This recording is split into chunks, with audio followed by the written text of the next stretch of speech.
209 மாண்புமிகு உறுப்பினர் ஹசன் மௌலானா, மாண்புமிகு தகவல் தொழில்நுட்பத்துறை அமைச்சர் அவர்கள்.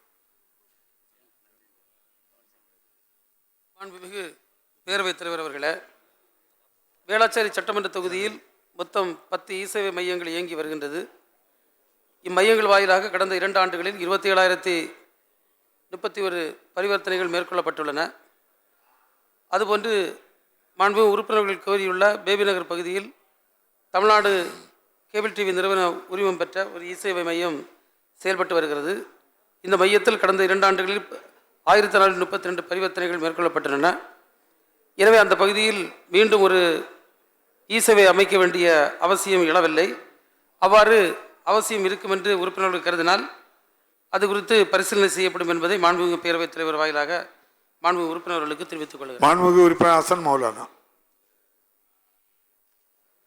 மாண்புமிகு பேரவைத் தலைவர் அவர்களே, தமிழ்நாட்டின் முதலமைச்சர் அவர்களை வணங்கி இன்று எங்களுடைய மாவட்ட செயலாளர் மருத்துவம் மற்றும் மக்கள் நல்வாழ்வுத்துறை அமைச்சர் மானியம் பேச இருக்கிறார். அவர்களுக்கு என் வாழ்த்தை கூறி, பேரவைத் தலைவர் அவர்களே, இந்த இ-சேவை மையம் அமைச்சர் கூறியது சீதாபதி நகர் 100 அடி சாலையில் இருக்கக்கூடிய இ-சேவை மையம்.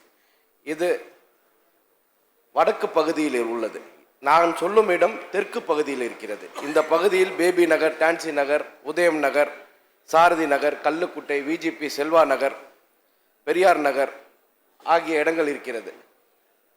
அங்கு இருக்கக்கூடியவர்கள் அனைவருமே மேக்சிமம் ரிட்டையர்ட் லைஃப் ஃபாலோ இல்ல. வடக்கு பகுதியில் இருக்கிறதா தெற்கு பகுதிக்கு கேட்கிறீங்க? ஆமா, கேளுங்க. ஆகையால் இந்த பகுதிக்கு இ-சேவை மையம் வந்தால் அந்த ரிட்டையர்ட் லைஃப் வாழக்கூடியவர்களுக்கு கொஞ்சம் ஈஸியாக இருக்கும். ஏனென்றால் அவர்கள் எல்லாம் முதியோர்கள் சாலைகள் கடந்து வருவதற்கு 2-3 கிலோமீட்டர் வர வேண்டி இருக்கிறது. ஆகையால் நீங்கள் இதை கருணையுடன் பரிசீலிக்க வேண்டும் என்று கேட்டுக்கொள்கின்றேன். மாண்புமிகு அமைச்சர் அவர்கள்.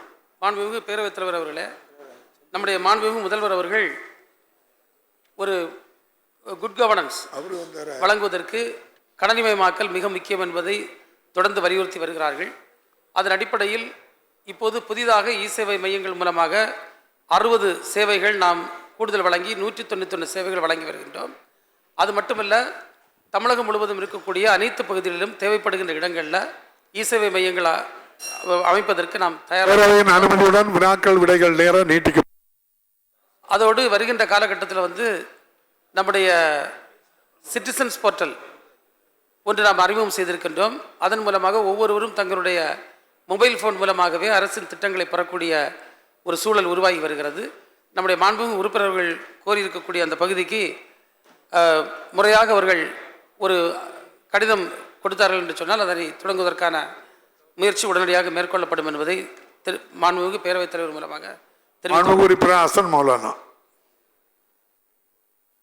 மாண்புமிகு பேரவைத் தலைவர் அவர்களே, அதே போல் இந்த ஆண்டு நிதி அமைச்சர் அவர்கள் அறிவித்தார்கள் 400 புதிய இ-சேவை மையம் வர இருக்கிறது என்று. அமைச்சர் அவர்கள் மேலும் அதை சட்டமன்ற உறுப்பினர்கள் அலுவலகத்தில் இ-சேவை மையம் வரும் என்று கூறினார்கள். அப்படி வரும் என்றால் எப்பொழுது வரும் என்பது ஒரு கேள்வி. இன்னொரு விஷயம், வரவில்லை என்றால் சட்டமன்ற உறுப்பினர்கள் பரிந்துரைக்கும் நபர்களுக்கு அதை வழங்கப்படுமா என்பதும் ஒரு கேள்வியாக. மாண்புமிகு அமைச்சர் அவர்கள்.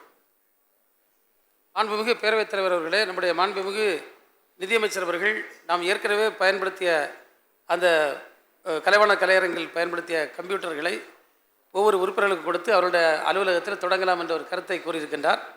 நாங்கள் அதை மாண்புமிகு முதல்வருடைய கவனத்திற்கு எடுத்து சென்று உடனடியாக அதை பெற்றுத் தருவதற்கான முயற்சியை மேற்கொள்வோம்.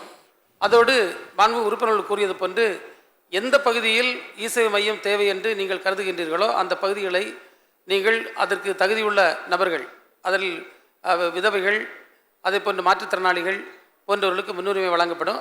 நீங்கள் டிஎன்இஜிஏ தமிழ்நாடு மின் ஆளுமை முகமைக்கு முறையாக நீங்கள் விண்ணப்பித்தால் அந்த விண்ணப்பங்களை பரிசீலித்து அந்த பகுதிகளுக்கெல்லாம் இ-சேவை மையங்கள் தொடங்கிய நடவடிக்கையை உடனடியாக மேற்கொள்ள அரசு தயாராக இருக்கிறது என்பதை மாண்புமிகு பேரவைத் தலைவர் வாயிலாக மாண்புமிகு உறுப்பினர்கள் தெரிவித்துக் கொள்கின்றனர்.